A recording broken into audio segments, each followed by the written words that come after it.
Baik, Assalamualaikum warahmatullahi wabarakatuh. Berjumpa kembali bersama saya pada pembelajaran matematika. Kali ini kita akan membahas mengenai median. Ya, median adalah salah satu dari ukuran pemusatan. Jika pada beberapa hari yang lalu kita sudah membahas mengenai ukuran rata-rata atau nilai rata-rata dari data berkelompok, maka hari ini kita akan membahas median untuk data berkelompok. Baik, kita langsung ke masalahnya. Coba kita perhatikan beberapa tahapan di dalam menentukan kelas median. Yang pertama adalah kita perlu menentukan kelas median terlebih dahulu. Mengapa kelas median ini penting kita tentukan? Karena dari kelas median inilah di sana kemudian kita dapat menentukan nilainya dari kelas median tersebut. Jadi mulai dari batas kelas, kemudian frekuensi dan frekuensi kumulatif, itu semua diambil dari kelas median. Oleh karena itu penting sekali menentukan kelas median. Nah, bagaimana menentukan kelas median? Ya, kita sebenarnya sederhana, seperti pengertiannya, median adalah nilai tengah. Berarti kita dapat menentukan kelas median dengan melihat pada data keberapa sih median itu, atau setengah dari data. Setengah dari data atau jumlah data berarti setengah N. Nah, setengah N inilah yang akan menentukan di mana kelas median itu berada. Langkah berikutnya, kita menelusuri posisi kelas median dengan menggunakan frekuensi kumulatif. Oleh karena itu di dalam menentukan kelas median, kalau pada daftar distribusi perlu kita tambahkan satu kolom, namanya kolom frekuensi kumulatif. Nah, dari situlah kita kemudian menelusuri kelas median.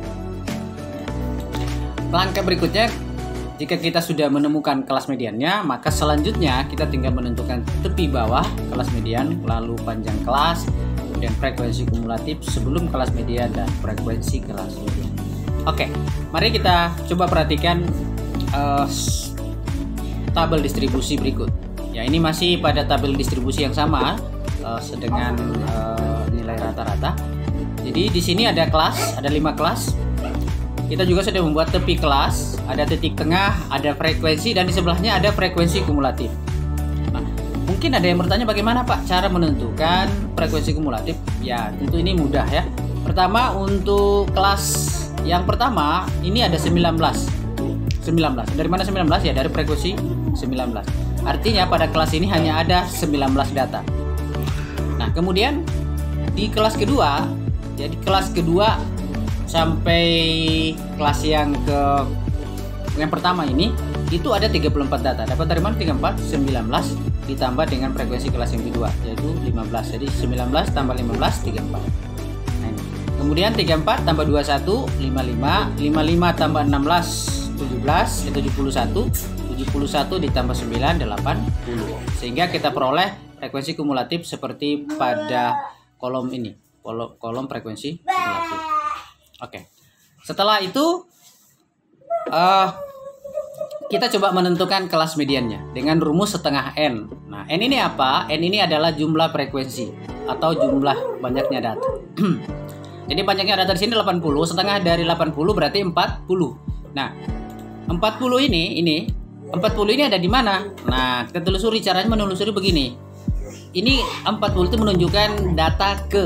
Jadi kita baca data ke 40. Artinya median itu berada pada data yang ke 40. Di mana data ke 40 itu? Nah, mari kita cermati. Kita lihat di sini. Pada kelas pertama, data yang terakhir itu adalah data yang ke 19. Berarti data yang ke 40 belum ada. Kita telusuri sampai pada kelas yang kedua, data yang terakhir itu adalah data yang ke 34. Berarti data yang ke 40 belum ada. Artinya median itu tidak ada di sana. Nah, masuk di kelas ketiga, data yang terbesar itu adalah data yang data yang terakhirnya itu adalah data yang ke-55. Berarti data yang ke-40 sudah dilewati. Berarti data yang ke-40 itu ada di antara data yang ke-35 sampai data yang ke-55. Berarti ini menunjukkan berarti data yang ke-40 itu ada di kelas ini. Ada di kelas ini. Nah, sehingga kita sudah menelusuri. Jadi penelusurannya seperti tadi. Jadi 19 tidak ada data yang ke-40, 34 tidak ada data yang ke-40, 55 berarti ada data yang ke-40 di dalamnya. Nah, dari sini kita lihat kelas mediannya. Nah, ini kelas median namanya. Inilah yang disebut dengan kelas median.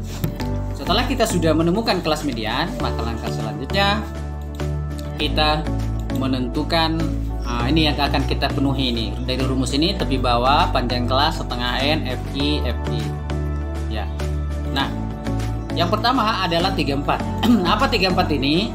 34 itu adalah FI yang ini ya, yaitu frekuensi kumulatif sebelum kelas median. Jadi frekuensi kumulatif sebelum kelas median. Nah, nih yang berikutnya 21. Apa ini 21? Nih kita lihat nih. Nah, dan ini kita lihat. Nah, 21 itu adalah nih frekuensi kelas median. Ingat, frekuensi kelas median. Kalau yang di atas, saya ulangi. Ini frekuensi kumulatif sebelum kelas median. Kenapa sebelum? Karena ini kelas median, sebelumnya ini. Nah, di atas sebelumnya ya. Oke, kita lanjut di sini. Jadi frekuensi kelas median. Yang berikutnya ini, apa ini? Ini 25,5 adalah tepi bawah kelas median. Jadi 26 dikurangi 0,5. 26 dikurangi 0,5 berarti 25,5. Ini yang disebut dengan tepi bawah kelas median. Perhatikan nih ya. Nah, kemudian panjang kelas ya. Panjang kelas ini bisa kita tentukan 35 kurangi 25 itu 5, atau 30 kurangi 26 ditambah 1 jadi 5. Jadi panjang kelasnya 5. Nah, di sini 40 karena setengah n tadi sudah kita lihat ya, setengah n. N-nya 80, setengah dari 80 40. Oke, ini adalah 34 dan ini adalah 21. Nah, hasilnya sebagai berikut. Jadi setelah angka-angka ini kita masukkan ke dalam rumus, kita peroleh nah segini. Jadi 25,5 tambah 5 kali 40 kurangi 34. 40 kurangi 34 berapa? Iya, yaitu 6 ya. Di sini jadi di sini 6. Nah, 5 kali 6 ya, ini 5 kali 6 itu adalah 30 sehingga didapat ini. Nah, 30 bahagi 21. Nah, 30 bahagi 21 itu yaitu berapa? Iya, 1,43 ya, 1,43 ditambah 25,5 hasilnya adalah nah ini ya, hasilnya ini. Jadi hasilnya adalah 26 ya. 26,93. Berarti nilai mediannya adalah 26,93. Oke? Berarti sudah selesai. Pekerjaan kita selesai. Jadi artinya kita sudah berhasil menentukan nilai median dari data yang telah diberikan. Nah, demikian kira-kira anak-anak sekalian cara menentukan median. Nah, mudah-mudahan anak sekalian bisa memahami ini dan dapat menentukan nilai median dari data-data yang lain. Nah, setelah ini nanti akan saya berikan soal latihan sebagai bentuk latihan yang dapat Anda lakukan untuk menentukan apakah Anda sudah mengerti atau belum. Ya. Baik, demikian saya akhiri. Assalamualaikum warahmatullahi wabarakatuh. Nanti kita lanjutkan lagi pada materi berikutnya, yaitu cara menentukan lurus. Jangan lupa like dan